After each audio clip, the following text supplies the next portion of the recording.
Okay, so first I've got the pot on heat. Doesn't have to be.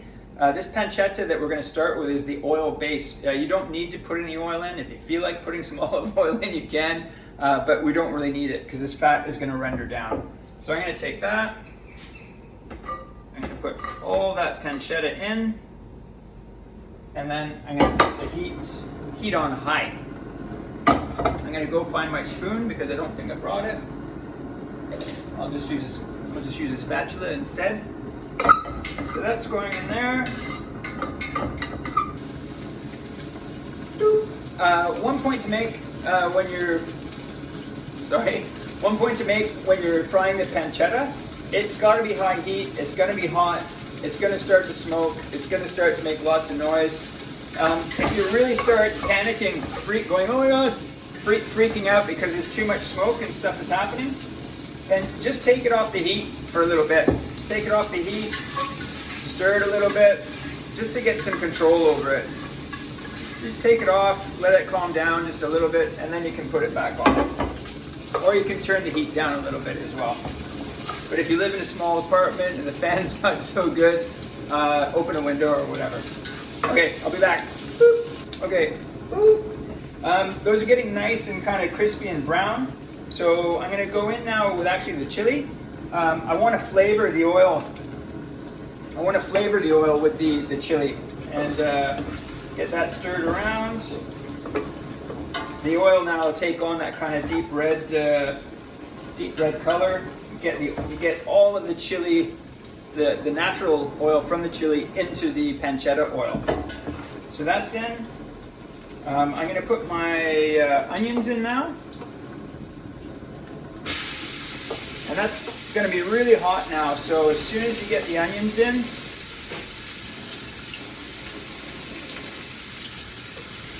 give them a good stir. The onions should cool the pan down a little bit to get things under control, but like I said, you're at a stage now where if you feel like you're panicking and things are too hot, just turn the heat down like I did now. Or like I said before, just take it off the just take it off the heat. It's not a problem. So just you still there? Take it off the heat, let it cool down a little bit, get it under control, put it back on the heat. The flavor coming off of that is fantastic. Onions. It doesn't matter what you're cooking, more or less. If you're using diced onions or onions of any kind and you're cooking them in oil, as soon as the onions go in, put some salt into it. Don't ask me why. I learned it from a Michelin star Indian chef. Onions in a frying pan or pot, wherever, salt goes in next. So I just do it. So it's in. Give that a stir.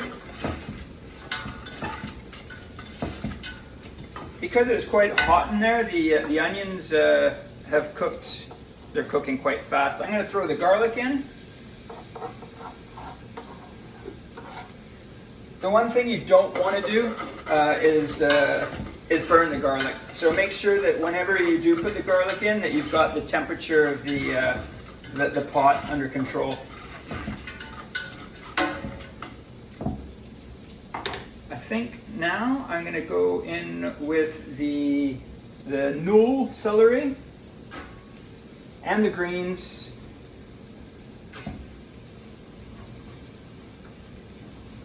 All together. Oh, making a mess, sorry. Some of the carrots are going in, it doesn't matter. I'm also at this stage, I'm going to put these Parmesan rinds. I'm going to put the Parmesan rinds in now as well. And get all that stirred together.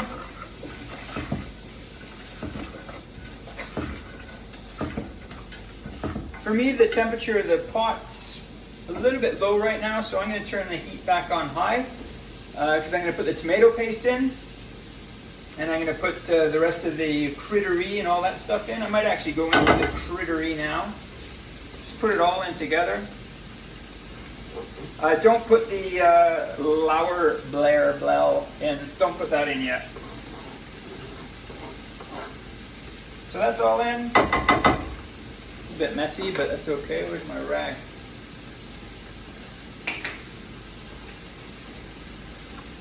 Stir all that together. And for me, the smell of this, oh, you still there? The smell of this, it's really, really nice. Nice and rustic. It feels Italian to me in some way. So I'm going to go in with, actually I'm going to put the carrot in now as well.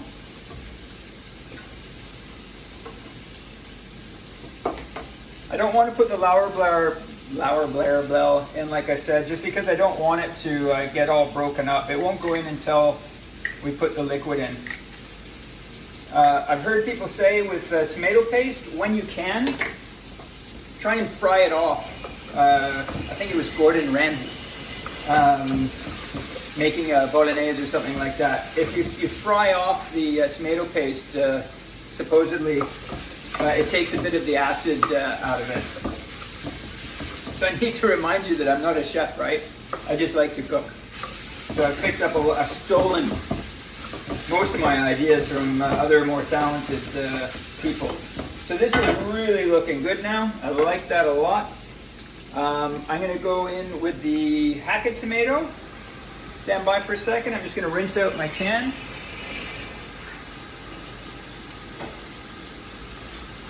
So I rinse my can out. That goes in the garbage. Give that another stir. The heat's on high, remember, so we want to control what's going on here. That's looking good. I'm going to go in with all the beans now. Black beans, kickyarder, the butter beans, that's all in. I don't want to stir the beans into the mixture that I have going on in there. I don't want to break the beans up. So now I'm going to put my chicken stock in.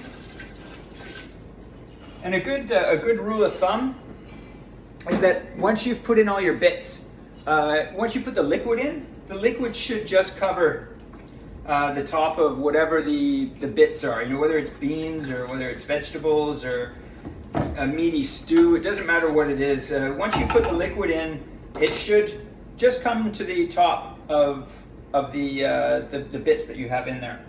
I'm liking the look of this. I'm going to leave it on high heat now until it boils. And as soon as it boils, then I'm going to turn the heat down and simmer it for a little bit. So we'll come back in a couple seconds when this is boiling. Boop. Boop. I forgot. Once I put the liquid in, Lauerblair Blau. In just 2, 1, doesn't matter. Boop. Oh. Boop. So this is coming up to a boil now. So one important thing, I'm going to give this a taste now. Remember we added some salt in, we added some Parmesan, Parmigiano skin or rinds. So that's going to give it some saltiness anyway. So I'll give it a little bit of a taste. This is a really deep and rich color. I wish I had a better camera angle so I could show it to you.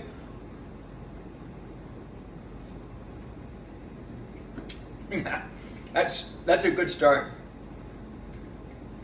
I actually don't know if I want to add any salt to that right now or not. We're going to be adding some more shaved Parmesan on at the end. And it's got a really deep, rich flavor. It's actually better than I expected it to be. I haven't made this for a long time. It used to be in the store, but in the Danish culture, Tuscan Bean, didn't matter that there was a little bit of Italy in it. You put the word bean in there and people were kind of off of it a bit. Somebody once told me it tastes like pizza in a bowl. But that's fantastic. It tastes really nice. So that's on the boil now. I'm going to turn it down a little bit. This one's quite thick right now. It could take a bit more water, but it's really totally up to you how loose or how thick you want it, and what you're going to serve it with and how you're going to serve it. You know, it's really a kind of a matter of taste. In the recipe it says put 1 more liter of water in. I'm going to put 500 in for now, just to see what happens. I'm going to let it sit on simmer for about 10 minutes, but you don't need to. You know, you literally could just eat this now, but we'll simmer it for 10 minutes and then we'll come back and we'll plate it up together. Okay? Okay, Okay, we're back and we're gonna plate this up. Simple as can be. I'm not gonna make this too painful. We've already been through a lot together today. I've got some nice sourdough bread and I've got this beautiful Tuscan bean soup that we've made. I'll plate that. I don't think you're gonna be able to see it, but it's really, really pretty. It's just traditional, simple Italian cooking made in Scandinavia. I'm just going to put that in the bowl as it is. I'm going to put some grated Parmigiano on top of that. I don't have it with me right now, but you put a little drizzle of olive oil on that, and then we're going to have a taste. Let's have a taste of that.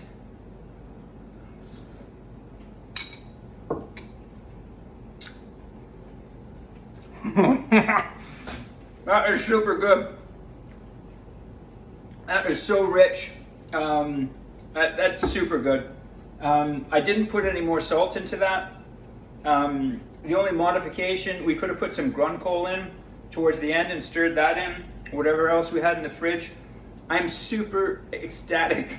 You can see it coming off of me. I'm really happy with that. It's got a really deep flavor, and it took us, the cooking time was actually only 15 minutes.